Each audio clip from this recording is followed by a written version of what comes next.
सुप्रभात। लियाकत और इजाज़त। लियाकत और इजाज़त।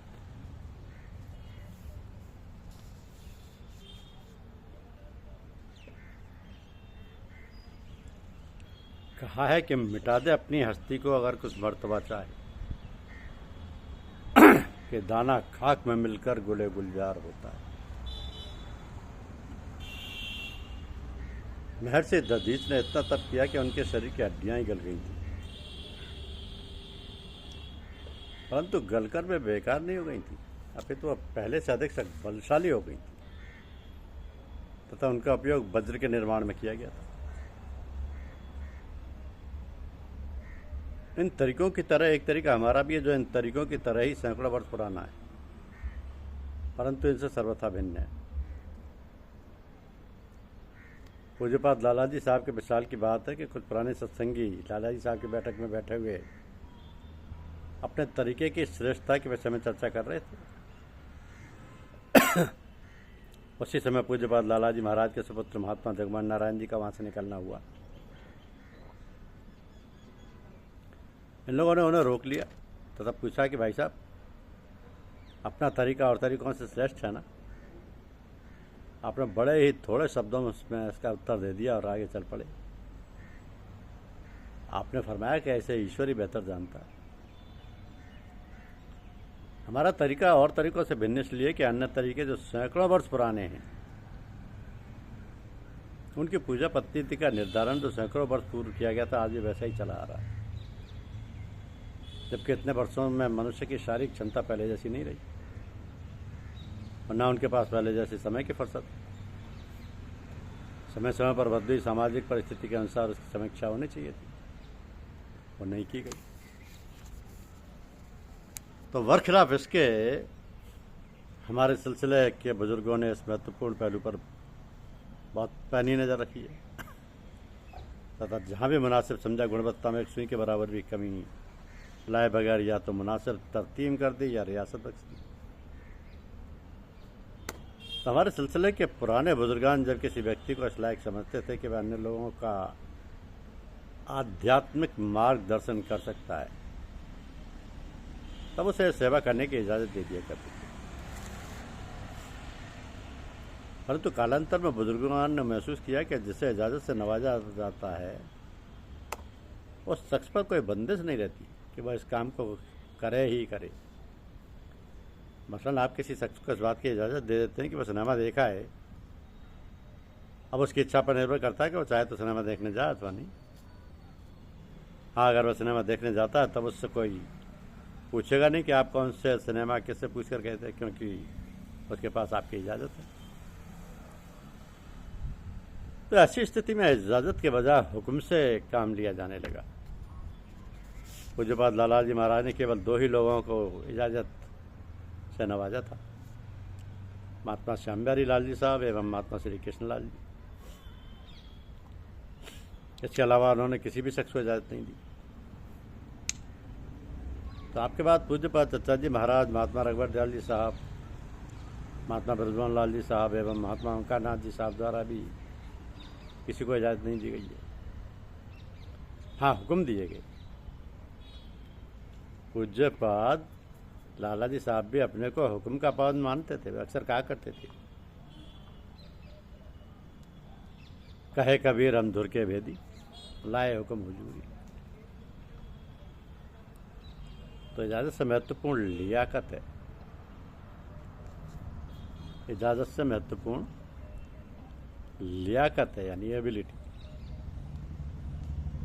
17 जनवरी सन 1955 को परम संत महात्मा ब्रजमोहन लाल जी साहब का मुंबई के सत्संग सभा में अचानक देहावसान हो गया था। पूज्यपाद महात्मा ओंकार नाथ जी साहब विद्यार्थी थे।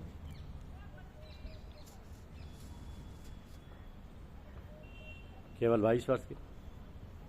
न रहने का मकान था, ना ही एक पैसे की आमदनी का साधन। कभी स्वप्न में भी ये बात आई ही नहीं थी कि इतना गंभीर कार्य रातों रात इन कंधों पर आ जाएगा। ना ही कोई इजाज़त थी, केवल लियाकत थी। अपने आपने सारे आलम को हिलाकर रख दिया।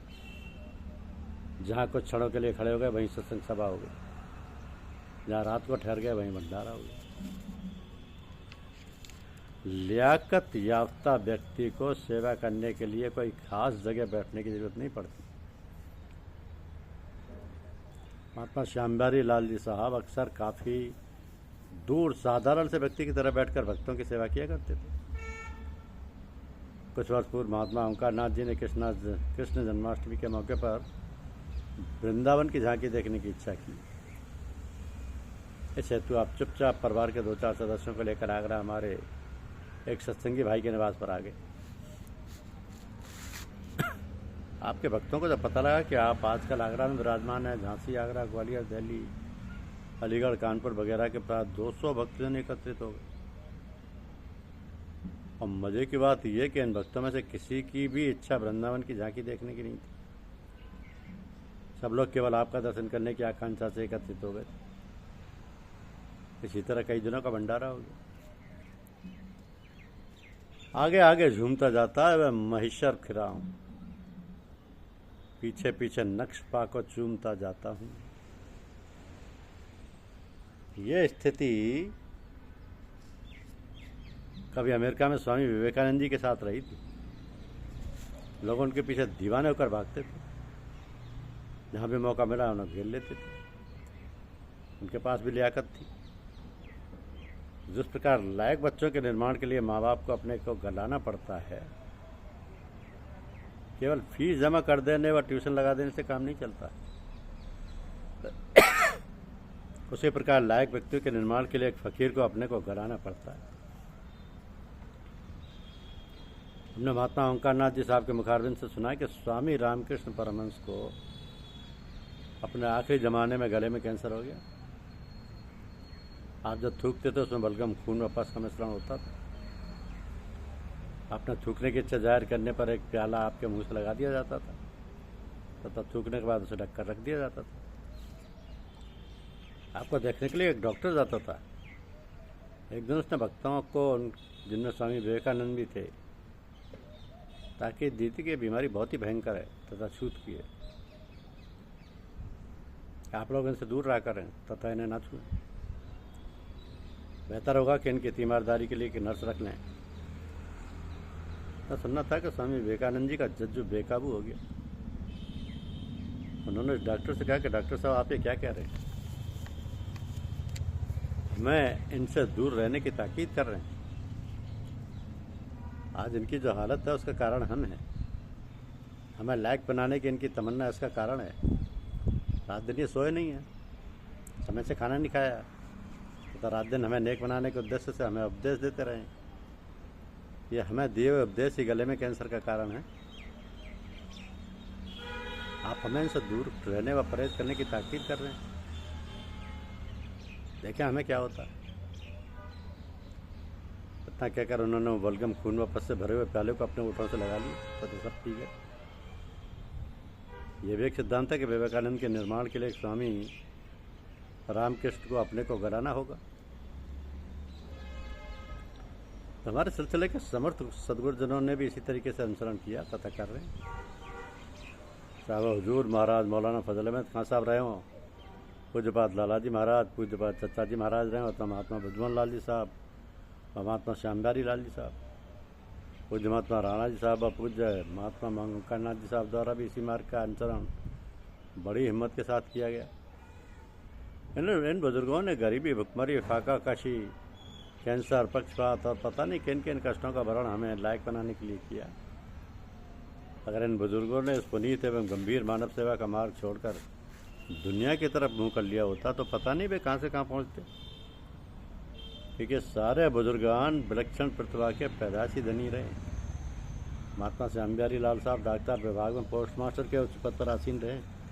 उनके पास अपनी ज़मींदारी भी थी। यदि चाहते तो अपनी हवेली में शान से रह सकते थे, परंतु इन बेशकीमती हीरों का निर्माण शायद ना हो पाता। इस पुनीत कार्य को करने के लिए आपने हर दौलत न केवल स्वयं ठोकर मार दिया, फिर अपने परिवार को भी अपने विशाल के बाद विषम स्थिति में छोड़ना स्वीकार कर दिया।